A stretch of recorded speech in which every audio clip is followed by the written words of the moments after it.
Want to enable SVG thumbnails in Windows Explorer? Here is how you can do it.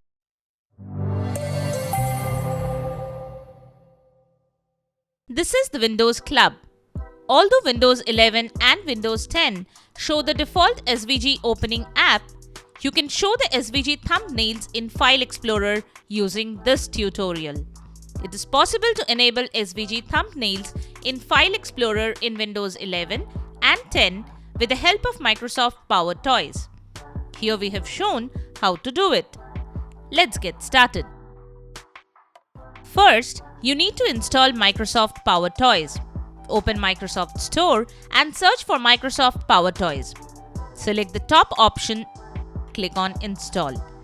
Wait for the installation to finish. Open the Microsoft PowerToys app on your computer with administrator permission. After that, switch to the File Explorer Add-ons tab visible on the left side. Here you can find two options, Enable SVG Preview and Enable SVG Thumbnails. If you want to turn on the thumbnail in the preview pane, toggle the Enable SVG Preview button to turn it on. On the other hand, if you want to enable the SVG Thumbnail Preview in the File Explorer, toggle the Enable SVG Thumbnails button to turn it on. Now you can open the SVG icon folder to find the change. So that's it. Subscribe to the Windows Club for all your tech solutions related to Windows. Thanks for watching.